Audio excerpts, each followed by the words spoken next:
Hey everyone, I'm Chris and welcome back to another video. I hope you guys are well and healthy and happy wherever you are in the world. For today's video, I've compiled a lot of questions from Instagram, from YouTube about nursing in New Zealand. So that's what this video is all about, and I'll try to get to the questions as fast as I can because there are a lot of questions and I don't want this video to be 30 minutes long. But before I start this video, please subscribe to the channel, turn on post notifications, leave me a like for the YouTube algorithm, and let's start the video. I have a few questions from Lynn Kelly, and the first question is, how long did the process take? So for me personally, it took me 1 full year, including the English exam, because I had to take the IELTS exam. I guess this also depends where you are located in the world, because you're going to courier your documents to and from New Zealand, and that was just my personal journey, and it took me 1 full year. Another question is, did you apply for a job first and then later apply to the Nursing Council of New Zealand? So if you're going to do the CAP course, you're going to apply to the Nursing Council of New Zealand first, because they're going to review your documents, they're going to review your nursing education, in which country you're from, they're going to review all your experiences, and then they're going to give you a go signal to apply for the school to do the CAP course.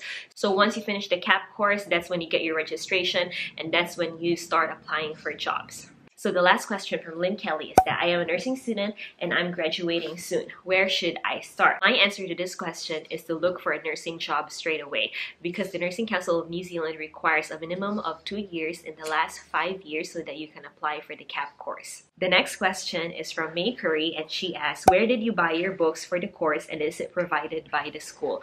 So there are no books at all in the CAP course. It's just like different materials, and this is all provided for by the school. Another question is from Mayru, and she asks, can you give me insights on how to become an operating room nurse in New Zealand? So the best thing for you to do is to get the job experience first in the country you're from, because an employer will most likely hire you if you already have the experience. So for me, I had 4 years experience working in the operating room in the Philippines, and I think that's why I got this job I currently have. Guys, say hi to Coco. She's here. I can't get her to calm down. Like, if she's in the kitchen, she's gonna destroy her bed. And so she's here in the lounge with me, and she's biting her bone. So that's what you're gonna hear in this video, and I apologize in advance. So next question is from Paul Jasper. Can I get a job straight away after completing the CAP? So you can't get a job straight away because you need to wait for your registration. The Nursing Council of New Zealand processes this for a minimum of a month. For some people, it will take like 6 weeks to 8 weeks. So you should wait for your registration, and you should really use this time to look for a job everywhere. Look for a job, apply for a job. You should use this time wisely. Next question is there a chance we can get a PR when we apply for a job after the CAP? And absolutely yes, because once you get a job offer, you can have a work visa, and once you have a work visa, you can apply for residency, because nursing is still under the skilled migrant category. Once you have your residency for about a year, you can apply for permanent residency, and then you can apply for citizenship after 5 years. Last question from Paul Jasper is, what are the job prospects after the lockdown period? Can we get a job? And the answer is yes. Like I said before, nursing is still under the skilled migrant category list, so there is still a lack of nurses here in New Zealand. The next 2 questions are from AJ. He asks, what visa do I need to come to New Zealand? How long is the visa? So if you're going to do the CAP course, New Zealand will give you a visitor visa, and the visitor visa lasts for 3 months, I think, and you can apply for a work visa once you have a job offer. But don't worry if you can't find a job straight away, because you can always apply for an extension of your visitor visa. The next question is it easy to get a job? And my answer is yes and no. Yes, because like I've said before, nursing is still under the skilled migrant category, and no, because you might not get accepted for a job straight away. For some people, it will take months. And no, because you might not get your dream job straight away. So Yvonne asked me, how much is the salary for a nurse with 5 years experience? And for this, I asked Google, and I'm gonna put the chart right here. So for a new grad, they start at 54,000 in a year. This is in New Zealand dollars. So I guess if you have 5 years experience, it will be around 72 to 75,000 in a year. And it's also different if you work in the community or like as a mental health nurse, because they get paid more. If you have 5 years experience in that field, it will be around 72 to 77,000, and it goes up to step 8 up to 82,000. Whereas if you are a regular nurse, like let's say if you work in the ward or if you work in the theater like myself, we are up to step 7 to 77,000 in a year if you have around 7 years experience. Another question from Yvonne is there a pension scheme here in New Zealand? And the answer is yes. It's called the New Zealand Super, and you can access this once you turn 35 years old, and you need to have been living here for a minimum of 10 years.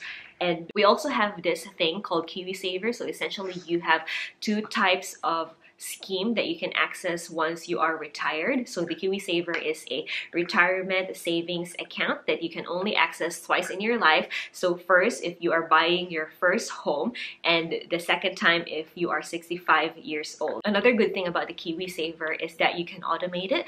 So before you receive your salary, the bank can automatically deduct a certain percentage and it will go straight to your Kiwisaver. Like, it also depends on what you've arranged. So maybe 3 or 6%. Some people will put 10% of their salary. And also, if you work for the government, like myself, I work at a DHB, the government gives, I think, 3% of your salary straight into your Kiwisaver. Okay, so last but not the least, I have a few questions from Bonds. What is the nurse-patient ratio in the ward? So for me personally, I've never worked in the ward. So I asked my sister and she said that it depends on patient acuity, depends how busy you are, depends on what ward you are. She works in Mapu. I have no idea what kind of patients they deal with, but she said if it's not busy, it's 3:1 nurse-patient ratio, and if they're busy, it's 8:1.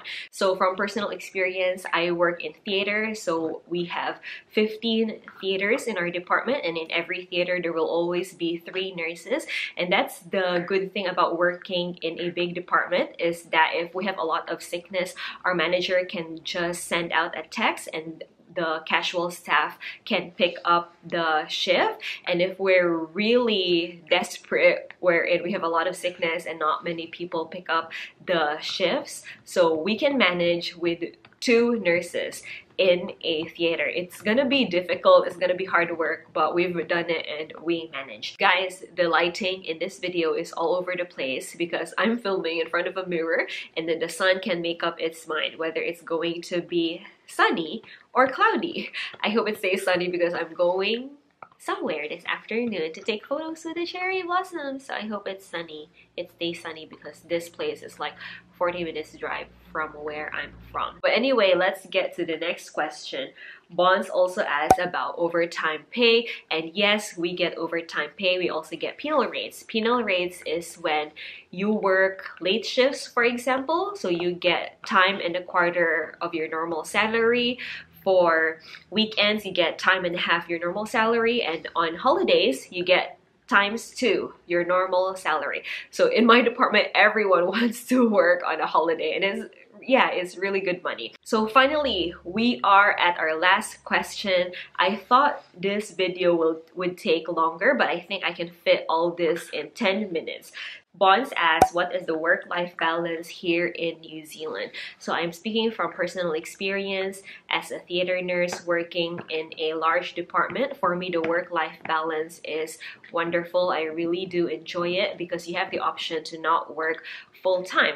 And I can see this in the other nurses working in our department. Like, some work full-time or 0.9 or 0.8. You can really talk to your manager, and our manager is quite flexible. Like, we have nurses who only work 3 times a week or 2 times a week, and this depends on their personal circumstances, whether they wanna look after their children or they just want the free time. Like for me personally, I work 0.9. It means in a fortnight I work 5 days or 4 days a week alternately, and I think this works for me because when I used to work full-time, I think it's just hard work, and you just want that extra day in a week as a day off. Like, also personally, like at the moment I'm thinking of going down 0.8, so it means I'll be working every week only 4 days, but I was also thinking I'm just being lazy